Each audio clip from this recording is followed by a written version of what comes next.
ব্যাটসম্যানদের আরো দায়িত্বশীল হতে আহ্বান জানিয়েছেন ক্রিকেট বিশ্লেষকরা। বিস্তারিত দেব চৌধুরীর কাছে। টিম মিটিং শেষে টেবিল টেনিস হারতে হারতে ক্লান্ত জিম্বাবুয়ে যেন ক্রিকেট থেকে একটু দূরে সতেজ হতে চাইছিল। অস্ট্রেলিয়া আসেনি, সেই ঘাটতি মেটাতে দুঃসময়ের বন্ধু হয়েছে আফ্রিকানরা। বন্ধুত্বের দাবিকে আরো পোক্ত করতে, সম্মান জানাতে বাংলাদেশ ক্রিকেট সাপোর্টার্স অ্যাসোসিয়েশনের শ্রদ্ধা। আমি বিস্মিত, সাপোর্টাররা নিজের দেশকে সাপোর্ট করে। এখানে প্রথম দেখলাম বিদেশিদের জন্য ভালোবাসা থাকে, এটা অনেক বড় অনুপ্রেরণা। আবারও প্রমাণ হলো বাংলাদেশের ক্রিকেটকে কত ভালোবাসে, সবসময় এখানে ক্রিকেটই জেতে। টানা 4টা হার, শেষ ম্যাচ জিতে কি বাড়ি ফিরতে পারবে জিম্বাবুয়ে?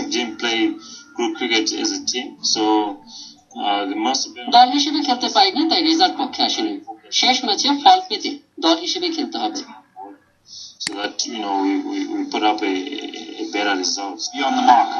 প্রথম টি-20 জিতলেও সমালোচনা এড়াতে পারেনি বাংলাদেশের ব্যাটসম্যানরা। কোন সময় কি করতে হবে সেটাই যেন ভুলে গিয়েছিল টাইগার টপ অর্ডার।